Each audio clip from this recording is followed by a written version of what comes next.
umusore afite security afite marriage mu ntoki n'umukobwa nawe ahodinze sex mu ntoki muri relationship umusore ni udesida igihe azaproporeza igihe azabanira n'umukobwa n'umukobwa nawe ni udesida igihe azahavingira sex n'umusore muri relationship trust mu mukobwa atabishatse iyo sex ntabwo yabaho kandi ko ntago azagufata ku ngufu so bivuze ngo niba byabaye you won't tell me kutabigizemo uruhare wabigizemo uruhare. Girls, I'm not here to judge you. I'm just opening your eyes, ndimo ndaba challenging ntabwo ndi kuba judging niba byaranabaye ntiwumve ko ndi kukutunga intoki ndi kukutera igikwasi. No, that's not my point here. Ndimo ndagerageza just kugufasha kureba kuri so rero umukobwa niba ari udeside igihe azahavingira sex n'umusore kubera iki umusore aza arashaka iyo sex muri relationship warayibonye ariko at the end of the day wowe ntabwo ubonye ya marriage washakaga. Ese ko basora bageze nkaho ari aba sex hanta nyine nkaho ari abantu abakobwa bo babishaka. Exactly, niyo mpamvu nkubwiye ngo sex ntabwo ishobora kuba muri relationship umukobwa atabigizemo uruhare n'umuhungu ariko abigiramo uruhare. No, umuhungu nta ruhare abigiramo kubera ko umukobwa byanze ntabwo byaba ni nkuko umukobwa uyu munsi none se uyu munsi nshaka marriage. Let me ask you, ninde mukobwa wakwipropose? Nobody. Nta mukobwa wabasha kwipropose muri relationship. Irene twaba dukundana uri umuhungu ngakubwira ati mu myaka 5 tuzaba tubanye. Oya ntago aruko agaga pressure twabanye ubu turi mu biki ubu tugamije iki byacu bizarangira bite? Ngewe nagushyiraho pressure ariko ntabwo nziyambika impeta ntabwo uzampropose nawe wankiraho pressure ariko ntabishaka iyo sex ntabwo wayibona. It's win game. So aho biba rero what ends up happening. Ariko ikindi no bibuke ko abakobwa bambaye umubiri nabo nyine abakobwa nicyo kibazo. Abakobwa rega utagira ngo most of the times your sex baba bayishaka. Of course hari abayishaka unyumve neza hari abayishaka hari n'ababigize umwuga. Nigeze kumva bamwe bambwira ngo hari abakobwa babikiza depression mu guhavinga sex like ba sleeping around with everyone ariko abakobwa abahungu muri so smart cyane abahungu bari transitional. Umuhungu ntabwo ashobora umukobwa aza mu buzima bwawe kuko agukunda ariko umusore akuzana mu buzima bwe kuko agukeneye abona agukeneye hari icyo uri bumufashe but that smart ubona umusore uri useless mu buzima bwe. Niyo mpamvu abasore baba bafite inshuti nke z'umumaro ariko umukobwa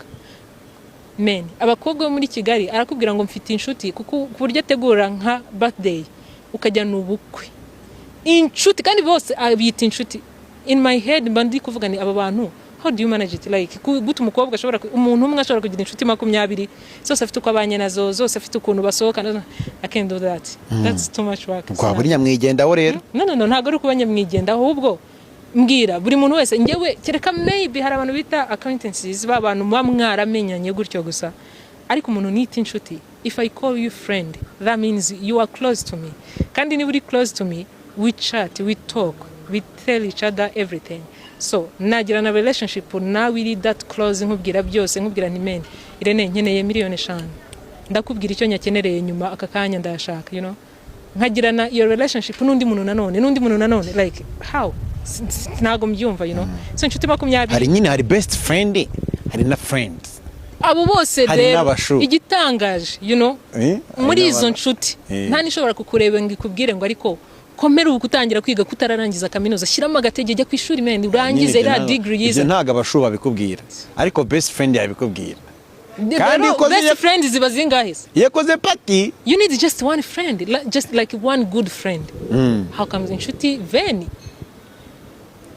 ahubwo nizo kujyana muri club wenda nizo kuguha passe ndabonye akoze anniversaire irimo umuzungu gusa umwari ukukuri mu rugo tubana mu nzu ni ibyo abandi wenda n'abanyifuriza hirya sikoni wani wa mukobwa uranatangaje wari wamenye waniririmbe yabuze gatoya yarantunguye ariko tumye point yanjye ntayirangiza ndimo ndakubwira ngo abahungu muri smart mwebwe mukeneye umuhungu nyine areka kuza muri sako muri space yabonye azakubyaza umusaruro yagukeneye. So rero umusore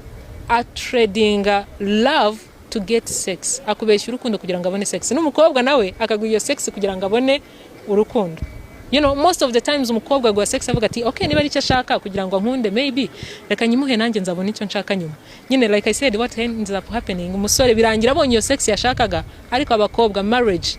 bagaheba usanga umukobwa amaze imyaka 5 muri relationship n'umusore imyaka 5 uri kwiga amategeko imyaka 5 sugo nta mukobwa mwakunda imyaka 5 ko imyaka 5 Irene for me niko mbitekereza n'abandi wenda muri comment batubwira uko babyumva igihe kiri hafi cyane like before 6 months abari too early nanone mbere y'amezi 6 wahihuse cyane ariko nanone igihe kirenze imyaka 2 what are you doing guys imyaka 2 imyaka 3 5 6 8 ngo tumaranye imyaka 8 uzi imyaka 8 ahantu ubugeze muri kwiga naho umusore utaraba committed nyuma y'imyaka 2 ngewe atari ikibazo cyuko wenda muri mu bihugu bitandukanye ntabwo muri mwarabasha kubona ibyangombwa harimo challenge y'amashuri mwaracyari mu ishuri hari challenge y'uburwayi hari challenge y'uko wenda umusore arimo arubaka inzu murabibona afite business ari gutangira you know urabibona afite impamvu ifatika ariko nta mpamvu umusore afite akazi yarangije kwiga afite inzu akodesha cyangwa se afite iye atuyemo mukundanye imyaka 5 kubera iki erega twebwe abakobwa turi very sensitive kuri time ku myaka 35 umukobwa watangiye kugira ibibazo byo kubyara ariko umusore ni imyaka 70 ashobora kuba yabyara so umukobwa rero umaze imyaka 5 ufite 28 ugiye kumara imyaka 5 muri relationship n'umusore ataraproposa what are you doing like really no nta mu ex wenda tuvuge mwakoranye imyaka irenze 2 niyo mpamvu bavuga hari ikintu muri Amerika bita ultimatum anyway sinzi muri Amerika muri Europe bishobora kuba bihari hari n'ama series yaba kuri Netflix n'ahandi ya ultimatum umukobwa akubwira ngo niba udapropose we break up. I'm not that kind of girl who would give a guy ultimatum ariko nanone ntago twakundana imyaka irenze hatabaye izo challenge nakubwiye muba mu gihugu cye we have been together for 2 years now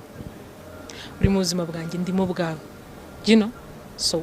what's next abandi warababujije kubwinjira you know either ura propose cyangwa to breaking up kubera ko nta mpamvu igaragara iri gutuma unkipinga there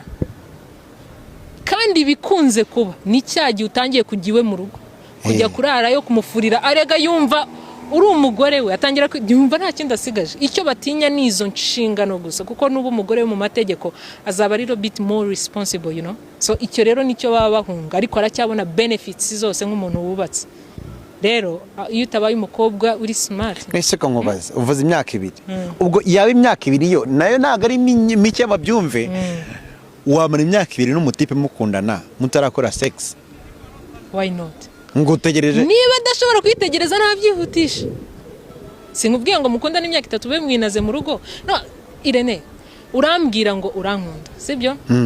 in fact ngewe urukundo nta nubwo rwo ruza kuri list mbere y'ibindi byose mfite qualities nshaka mu musore you know nzi kubonamo nawe ufite qualities ushaka mu mukobwa uzimbonamo ufite ubushobozi nanjye ndabufite dushobora kuba twabana ikibazo kiri mbwira impamvu ishobora gutuma dutegereza iyo myaka 5 iyo myaka 3 ni iyi so niba nta ihari rero decide nk'umugabo okay akikwigaho ushaka uyibone for free akikwigaho so niba ukinyigaho rero bigusaba imyaka 5 kugira ngo umenye ko ndi the right one mufeseze Valentin probably ntabwo ndi the right one niba ushobora kunyigaho imyaka irenze 3 I'm not the right one ko bava ko umuntu ari mugarira no arega abantu bari genuine ntabwo bitinda ngewe tukiganira iminota 10 mitambona kuri smart mitambona kuri genuine nshobora kongera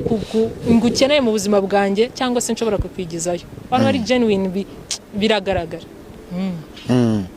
ku buryo bitarengeza imyaka ingahe yose none sirene reka nguhe challenge reka nkubaze iki kibazo ngiye ku isoko you know ndi umuhinzi reka tuvuge umuhinzi wa watermelon wamutuma ku isoko akakubwira ngo maze amasaha 2 ntarabona watermelon nziza idaragaruka yizanye cyangwa kubwire ko nta nziza zirimo kuko azi qualities zazo azacungane n'ibyo gisaba kakubitaho kugira ngo mve nimba ari exactly arayizi azi icyo ashaka already umuntu uzi turugero rwa watermelon nibyo watermelon ko bakubitaho gutyara banza wumve ugiye ku isoko arayibo ntabwo umuntu uzi icyo ashaka ntabwo atinda mu isoko uzarebe iyo umaze amasaha 2 mu isoko 3 probably nuko utazi neza icyakujyanye urabona urukweto urarushaka kavuga ati no ariko nashakaga high heels ariko ndabona akagasandara ari keza you don't know ntabwo uzi icyakujyanye ariko umuntu uzi icyo ashaka ntabwo atinda mu isoko so nawe rero niba uzi qualities ziranga umugore ushaka wamubonye utegereje iki